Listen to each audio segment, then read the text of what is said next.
김포시갑의 김주영입니다. 성창훈 적폐공사 사장님, 예, 부임하신 지 얼마 안 돼서 아직 업무 파악이 다 되셨나 모르겠습니다. 예, 뭐 열심히 하고 있습니다. 예, 화면 한번 띄워보시죠. 화면이 안 뜨나? 시간 좀 잠깐 좀.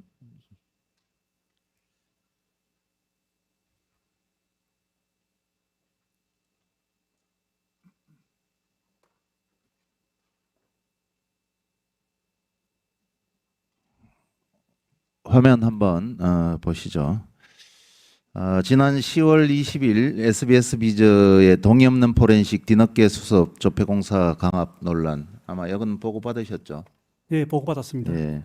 적폐공사가 지난 2021년 1월 진행된 감사원의 차세대 전자여권 입찰 의혹 감사 과정에서 해당 직원, 제가 이 앞으로 많이 나오기 때문에 편의상 A씨라고 표현을 하겠습니다.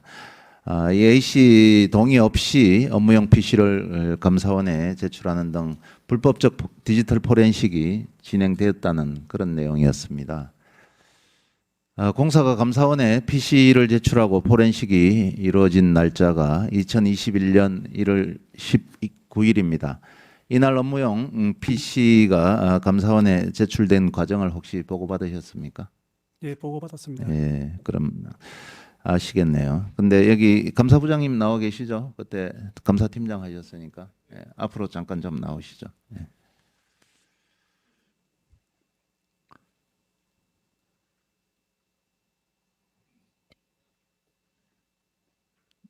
그때 상황을 좀 직접 설명을 해 주시기 바랍니다. 네네.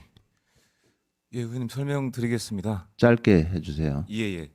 1월 19일 날 이제 감사원에서 감사관이 저희 공사에 이제 방문을 했고 1월 19일 날 저희 이제 감사 대상자에 대해서 유선으로 업무용 PC를 감사장으로 좀 이동해 달라는 그런 요청을 근데 했고요. 그게 그 본인은 동의를 하지 않았지 않습니까? 거기에 대해서는 네. 당시 공사 그거 좀 계세요. 감사실 팀장은 국가인권위 조사에서 1월 19일 당사자와 전화로 감사원 포렌식 관련 사항을 통보를 했고 당사자로부터 관련 모든 사항을 위임받았다는 사실을 전달받아서 당시 감사실 과장으로 하여금 컴퓨터를 직접 수령해서 상설감사장에 보관하게 했다고 그렇게 밝혔죠.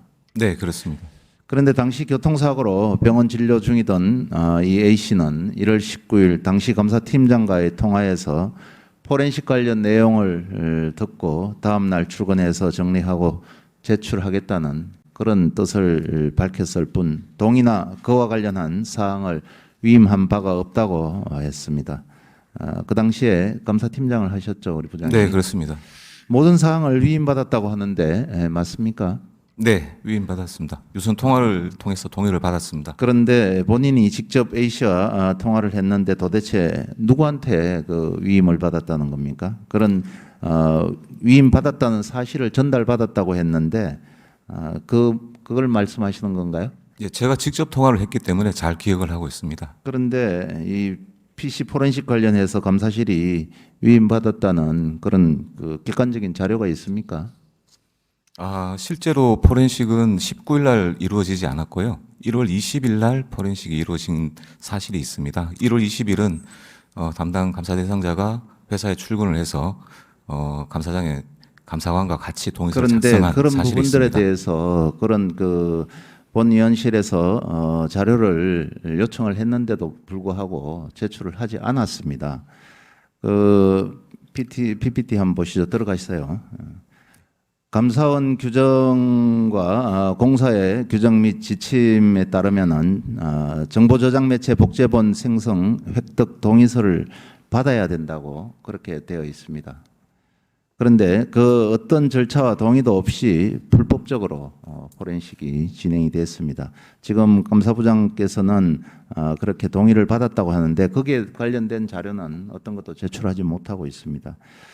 심지어 공사는 1월 20일에 가서야 A씨로부터 확인서와 동의서를 받았는데요. 이 과정에서 사선 변호사 입회를 거부하고 또 스톱워치를 사용하는 등 이런 무수한 문제들이 발생했고 이와 관련해서 인권위가 지난 9월 인권 침해 결정까지 내렸습니다. 그 내용도 알고 계시죠? 예, 알고 있습니다. 받으셨죠? 예. 그런데 계속 보시죠. 문제가 또 있습니다. 감사원 재심의 규칙에 따르면은 감사원 감사 통보를 받은 후에 1개월 이내에 감사원에 재심의를 청구할 수 있는데 이거는 기관의 장만 요청할 수가 있습니다. 그런데 이 사건에 대한 재심의 요청은 이루어지지 않았죠. 기술처장이 작성한 재심의 요청서가 이메일로 감사실 등에 보내졌음에도 감사원에 제출되지가 않았습니다. 다음 그림 보시죠. 당시 감사실이 사장에게 보고한 자료는 재심의 요청서가 아니라 재심의 요청에 대한 자신들의 반박 내용을 담은 참고 자료를 보고를 했던 겁니다. 상식적으로 직원이 그런 감사원의 그 규정에 벗어난 그런 감사를 받았고 거기에 대해서 여러 가지 문제점이 제기가 되고 또 그랬으면은 당연히 공사 입장에서는 직원을 보호하기 위한 그런 재심의 요청을 해봐야 되는 거 아닌가요? 예, 뭐 당시에는 위법 부당한 사항을 파악하지 못해서 재심의 요청을 안 했다 그렇게 보고받았습니다.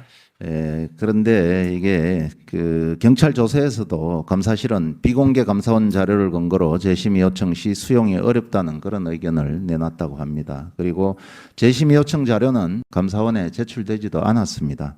숱한 문제에도 불구하고 공사감사실은 마치 이제 답을 정해놓고 그렇게 문제를 듣고 가는 그런 걸로 보였습니다. 그런데 이 시기에 공사가 제기했던 큰 사건이 또 하나가 있었죠. 공사에 194억 원의 피해를 입힌 불리온 메달 사업 손실건입니다. 이거는 21년도 국감에서 본위원이 문제 제기도 했고 또 당시 국회에서 감사원 감사를 요구를 했는데 이 사건이 깔끔하게 마무리가 됐습니까? 예, 그 사건에 관해서는 자체 감사를 통해 가지고 관계자 징계 처분을 했고요.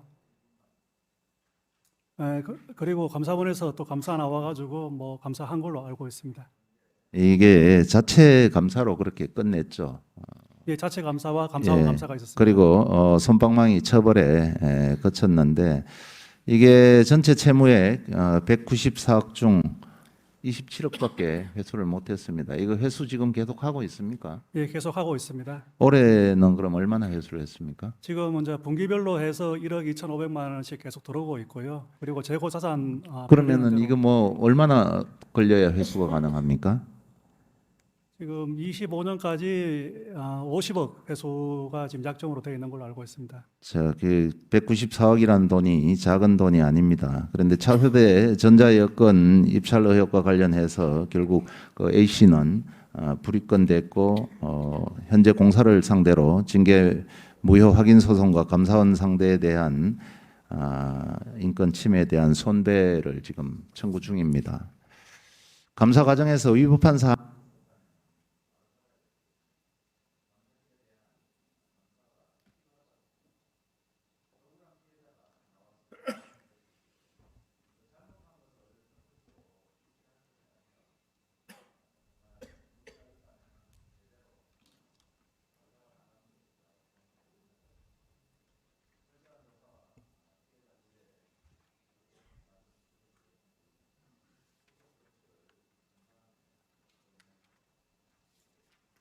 네, 알겠습니다. 예, 수고하셨습니다. 다음은 존경하는 조혜진 위원님 질의해 주시기 바랍니다.